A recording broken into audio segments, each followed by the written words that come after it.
Well, good morning, good morning, good morning, and welcome to another version of the 10-minute word. Today, my message, and I'm telling you right up front, we're going to be a little bit longer than 10 minutes, probably 15 minutes, because the message today is going to be powerful. It's going to be strong, and you need to hear this. The title of my message today is Vision. Great leaders never lose sight of the big picture. I'm going to be coming out of the book of Isaiah, chapter 25, verses 1 through 12. But if I had a subtitle, it would be this: COVID-19 versus your goals.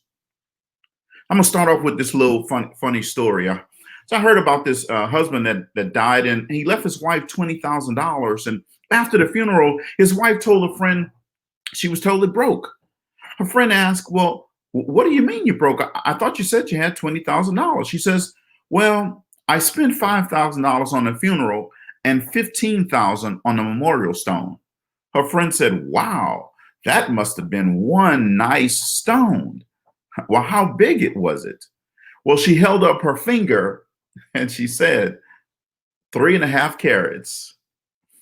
Um, good leaders never shrink after dealing with difficulties of the here and now. No matter how depressing they might find it, they never shrink, right? Yet they never lose sight of the big picture and what the ultimate future looks like.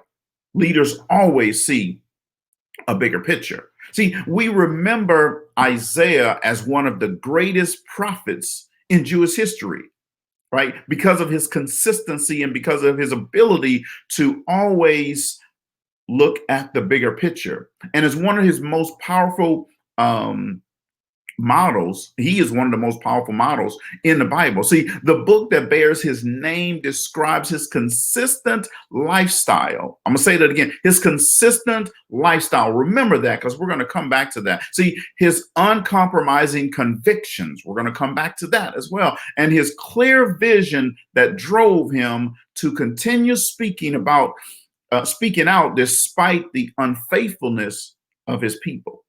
See, leaders always see the bigger picture.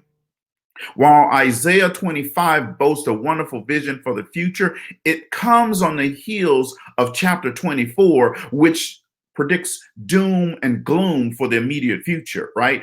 One chapter deals with temporary situations. The next pictures the ultimate situation. Followers versus leaders. That's really what it's about. See, leadership must stay in touch with both of them. Vision separates leaders from followers every day. Here's what followers do: they see the here and now. Leaders see the ultimate goal and their potential. Followers are driven by the atmosphere of today, microwave society. Leaders are driven by the vision for tomorrow. What do they see farther out? Followers are limited. They limited their perspective on their abilities. See, leaders have a larger perspective on everybody's ability. Followers can be diverted from by today's losses, whereas leaders stay on track by focusing on the end goal. Followers, keyword for followers are immediate, microwave. Keyword for leaders, ultimate, oven type people.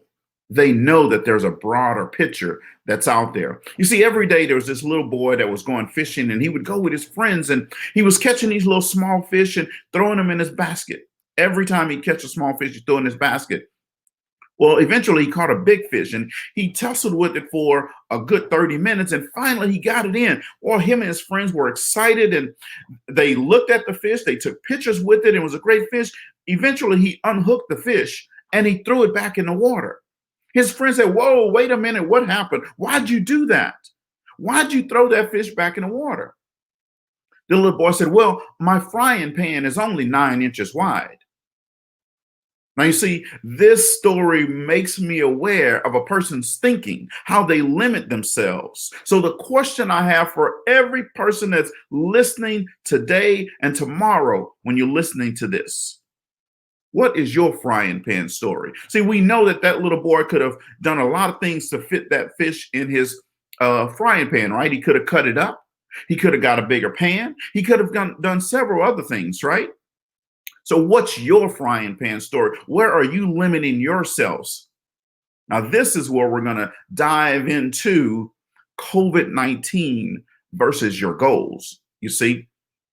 But I want you to think about what's your frying pan story? Where are you limiting yourself? What are your limiting beliefs? What's stopping you from reaching your goals and your full potential? So now let's look at how this impacts your life today, right? Isaiah 25 is packed with a lot of stuff, but see, I've spoken to many people. No, let me take that back. I've spoken to a lot of people who say that they have all these dreams and goals and aspirations. And here's some of the things that they say. You might have said some of these things too. I want to write a book. I want to start a business. I want to open a restaurant. I want to start a youth mentoring program. I want to be a leadership development coach, speaker, trainer. I want to go back to school to get an associate's degree, to get a bachelor's degree, to get a master's degree, to get my PhD. But you had a limiting belief. Here's some of the things that you said. But the thing that's stopping me is time. Okay, so let's unpack time, right? They've said things like, if I had more time, if the time was right, if I wasn't so busy with my job that I run out of time. When I get off work, I'm tired. My kids have programs that they're in, so I have to run them around to all these different programs, so I run out of time. See, folks, time is time. But let me show you how God works in your life for you. You just have to get rid of the limiting beliefs. So, in Texas, that COVID-19 lockdown started somewhere around March 26th. And pretty much around the US was the same time period, give or take a couple of days. And then around the world, it was the exact same time period, right? So now the stay-in-home order is in place. Now you're locked down. You can't bring your kids to their activities because those are closed. You can't leave your house, so you can't go to work. So now you don't have that on top of you, right? So now you have nothing but time. So now you had all the time in the world. You couldn't leave the house. Everything was canceled. So what did you do with that time? How did your limiting belief change during that time? See, you had nothing but time, and time. See, let me show you what time meant for you. You had 86,400 seconds in every day. So you had plenty of time, right? You had 1,440 minutes in every day. So you had a whole lot of time. You had 24 hours in every day. March 26th till today. What did you do? What was your limiting belief telling you in that time about your dreams, about your goals, about your aspirations? Remember, I said earlier that Isaiah was a man who was very, very caught in his convictions and his aspirations and consistency. See, you have to be the exact same way. See, what did you do to work on your goals during that time? Ouch. I know that question hurts. Here's what I want you to do. I want you to type in the chat. If you want this, I want you to type in the chat, I want a better life for myself. I want a better life for myself. Type that in the chat. Only if you want a better life for yourself. Type it in the chat. I want a better life for myself. So my point is to stop making excuses. You see, you believe in Jesus Christ. Yeah, absolutely. You believe it. You go to church on Sunday, you watch it online, you read the Bible, right? But you don't accept the words. You just read them, but you don't internalize them. You see, let me stop. I'm going to leave that alone. But people read the words, but they don't internalize them. They don't accept them. You see, uneducated people give themselves excuses. Educated people, we're too smart for that. So what we do is we give ourselves alibis. At the end of the day, it all means the exact same thing. You're giving yourself an out clause. You see? Now, let me show you, because I'm not just a person that's just going to talk about it. I'm like Isaiah. My convictions are my convictions, and my dreams and my goals, I really want to achieve those. So I'm going to do things to achieve those. Now, this is not bragging. This is just showing you proof that every day you got to live your life, folks. You have to, if you have dreams and goals and aspirations, they're not just going to come. You have to take action. Here's what I did during this COVID crisis. One, I acquired another $300,000 in investing. $300,000 just in investing during that COVID time period. I added 10 new customers during this COVID time period. I put together 4 new programs just during this COVID time period. I went from 0 live shows to 4 weekly live shows. I trained 75 new people how to invest and why investing is so important. And I read 5 books. You see, I can't just tell people they should invest. I have to actually do it myself so that I'm showing people that I'm living what I'm telling them. You see, when I say I want new customers, when I say I want new programs, then what I have to do is I have to take some action on it. And I couldn't let COVID be my excuse, my alibi, my frying pan story. If I said I wanted to go live and talk to many people around the world, then what I had to do, I was sitting at home. So then I put together live shows, right? Trained 75 new people and read 5 new books to expand my mind, to get rid of limiting beliefs. Folks, you have to take action if you want it. You just can't say it. We tell our kids all the time to do it, but then we refuse to do it. You see, people do what people see. When you see your children not reaching for their goals and giving up, that's because that's what they see you do. You see, when you want to achieve great things, you must do great things in great moments. Folks, this is what the book of Isaiah speaks about. See, you have to be consistent in your words and in your actions. See, a lot of people say faith without actions is dead, but they don't really believe it. Because if they believed it, then they would actually do it. See, you read it in the Bible all the time. But do you believe it? Do you internalize it? And then do you do something with it? Now, I'm not trying to beat you down. What I'm trying to do is inspire you, motivate you, encourage you that you can. That's what I want you to take from this message, that you can. See, you have to do what it takes to reach your goals, your dreams, your aspirations. See, I'm not anything special.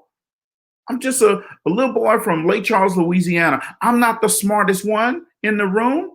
I'm not the best looking one in the room. I'm not the strongest one in the room. I'm not the tallest one in the room. In fact, I'm short, bald, and dumpy. But I know how to go after my dreams and my goals and my aspirations, and I'm convicted by it. So I do something with it. That's what I want you to do. That's what the book of Isaiah is talking about. See, I'm just a person with strong convictions, and I know how to take action. See, I'm going to leave you with this. See, you have to take action to reach your goals. You have to take action to execute on a plan. When you're ready to do that, call me. Email me, text me, let me know you're ready. In fact, what I want you to do, if you're ready, type in the chat, I'm ready. That's just that it. It's just that simple. I'm ready. That lets me know you're ready to take action on your dreams, on your goals, on your aspirations today. I get it. There's a whole life out there. But when you hit your dreams and your goals, let me tell you what, folks. Life is so much more meaningful and so much more special. And I believe in every person that's listening here, I don't have to know you to believe that you can reach your dreams, your goals, your aspirations. I know that every person listening has dreams and goals and aspirations. You're just giving yourself alibis and excuses of why you can't do it. I encourage you to eliminate the frying pan story in your life, eliminate the limiting beliefs in your life, eliminate the excuses in your life, eliminate the alibis in your life. In fact, type in the chat, I'm eliminating alibis. Just type that in the chat for me right quick. I'm eliminating alibis. I'm eliminating alibis. I'm eliminating alibis. Just type that in the chat. Now, what I want you to do is to go out, reach for your stars, go out, execute on your dreams, go out every day, being intentional, being consistent, and being willing to not quit and not give up. Thank you very much for allowing me to come into your house today. I told you it was going to be about 15 minutes or so. The 10-Minute Word Ministry is a group designed to bring hope, inspiration, and motivation while delivering the word of Jesus Christ. We believe he is our Lord and Savior. We believe he died for our salvation. We believe that he is the ultimate leader. We believe because we believe. I'll see you next Sunday at 9:30 a.m. for another version of the 10-Minute Word. Thank you guys very much. Take action.